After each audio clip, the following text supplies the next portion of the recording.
Hey everyone, and welcome back to my channel. Today we're going to be playing Trial of the Hordes. Let's go. Now, for some reason, I had a really hard time matchmaking in Trial of the Hordes this time around. I did it on the first day that it launched, and also the last few days before it ended I was trying to play as well, but it was taking ages to matchmake and I didn't really have much luck with it at all. So you can see my rank was really low for it because of that. I only managed to hit bronze 2, and I didn't manage to claim all of the rewards this time around either, which is kind of disappointing because obviously you can get some really decent rewards like the mystery legendary items and also battle pass points. I find it really beneficial to do these events once I've capped on battle pass, because then those battle pass points will give you extra levels, and obviously once you're fully capped on the normal battle pass rewards, you're getting things like hilts and scrap materials, so it's quite handy to kind of save these events until after that. So what I actually resorted to doing was dragging my friend Ben Kai to queue for Trial of the Hordes to see if we would match against each other, which for some reason we didn't after we both queued for about 7 minutes in total. So I'm not entirely sure how the matchmaking works exactly, because clearly we were the only two queuing, and when I matched he didn't, so why we didn't match against each other I'm not entirely sure, but I was really hoping to actually face off against one of my friends once rather than just randoms on other servers, but there we go.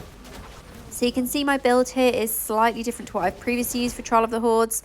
I've gone in with Alora's Fervour on Lightning Nova to give that Fire Nova, which I do sometimes use, but I have also got the Disintegrate Shoulder, and what I've done is use the Scour Cut, I think it's called, on the main hand to increase the range of Disintegrate, so this gives a larger circle, as you can see, compared to what it does without having that. So I thought I would go for that over the increased damage, simply because obviously this means I can keep my distance a little bit from the mobs. And I've also gone in with Ice Armor as well for that defense, and Arcane Torrent as always. Now, one thing that I did do completely differently this time around with Trial of the Hordes is I didn't actually equip Echoing Shade. Now, if you've watched all my previous Trial of the Hordes video, you'll know that I always use this gem simply because then my summons are generally taking the brunt of the damage. Instead of mobs gravitating towards me, they generally will kill my summons instead.